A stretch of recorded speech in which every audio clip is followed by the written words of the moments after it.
Morning sa ating lahat mga kaibigan.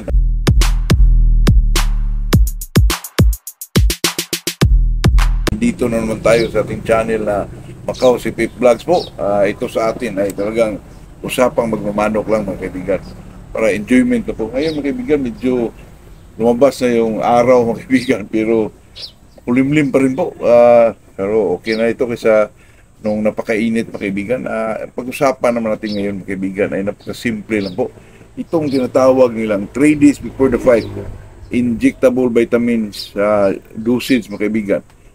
Ilan nga ba ang ano mga kaibigan, sisi na ibigay natin sa 3 days before the fight po? Sa atin diyan mga kaibigan, ang iba nga ay ito kasing injectable mga kaibigan, medyo malakas ito kaysa mga caplet or capsule or mga tablita, mas malakas ito mga kaibigan kasi nakita naman natin sa mga big time farm, kung mag-inject sila 11 days bago mag-inject ulit. Ang iba 15 days, di ba? Yung sa kasagsaga ng yung 21 days nila. Pero sa atin naman, mga dito lang, mga gilid-gilid sa atin weekly. Pwedeng 0.5, pwedeng 0.3, pero sa ating pinag-usapan mga kaibigan na ano nga ba, ilan nga ba ang dosage na bigay natin sa 3 days before the fight?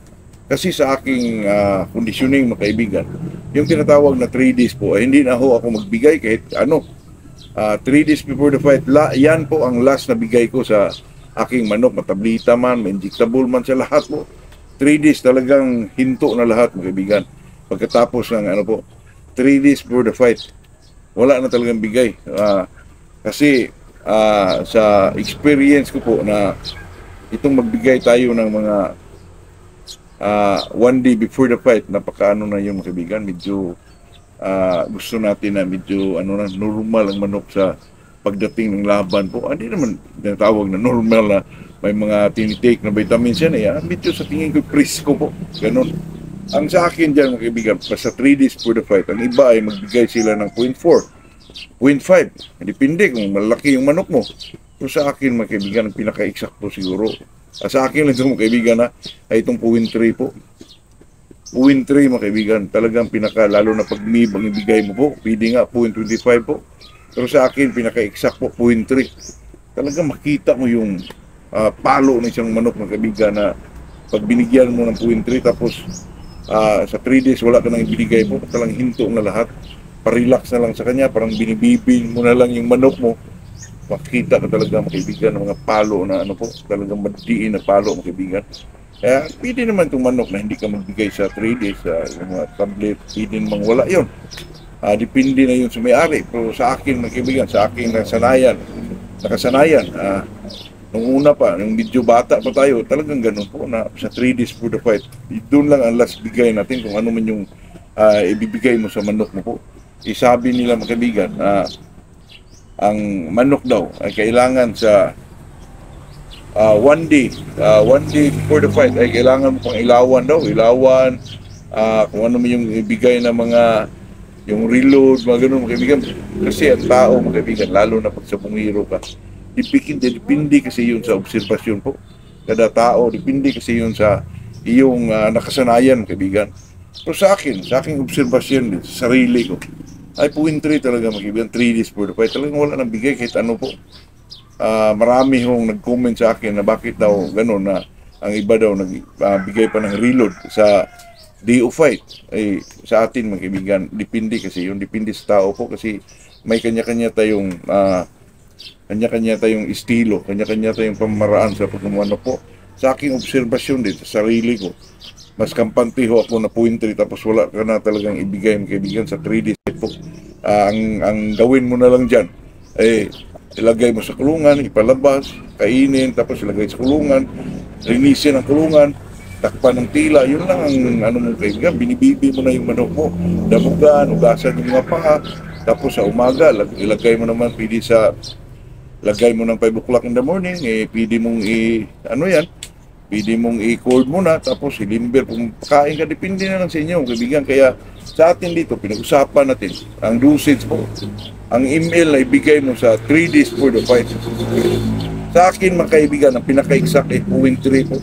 Sa akin.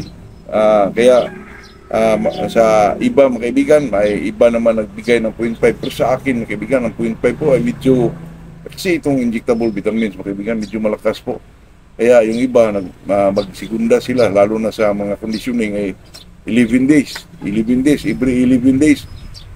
Umpisa sila sa pre-co nila, every 11 days yung mga kaibigan, hanggang tuloy-tuloy na yun, hanggang sa 21 days keep po. Kaya sa akin, bilang isang gilid-gilid na mga kaibigan, sa bungiro, na puro ulutan lang, 0.3 mga kaibigan. Kahit kung gusto nyo ay talagang kung pwedeng i-try, pwedeng hindi. Pero sa atin mga kaibigan, bilang isang magmamano po, ay talagang yung ano lang experience lang natin ang ating inilahad o ibinigay po, kasi pangit naman yung nagsabi ka sa social media mga kaibigan, kahit tayo small time YouTuber lang. Pangit naman yung sabihin, small time pa tayo, sabihin pa natin yung hindi tama. Ay kasi naman sa pagmamanok ng iba, no, wala namang sinasabing tama talaga. Sa aking ginagawa lang po. Pangit naman kung ang magkwento-kwento lang tayo ng mga ano yung mga pamaraan tapos hindi natin ginawa. Pangit naman yun kasi pira ang naka ano diyan mga kaibigan. Ang naka nakasalalay diyan, pira. Kahit mga 1,525 masakit din yun mga kaibigan. Mahirap kitain po. Pwede naman magbinta tapos maglaban po. Ayan lang naman talaga mga kaibigan. Katulad yan dito, mga kaibigan ko. Walang pira mga kaibigan. Magbinta ng manok po tapos maglaban. Ang iba naman, pustabili. Yun lang naman ang pinaka-main ano dito mga kaibigan. Pag wala kang pira, pustabili. Puhunan mo, manok lang.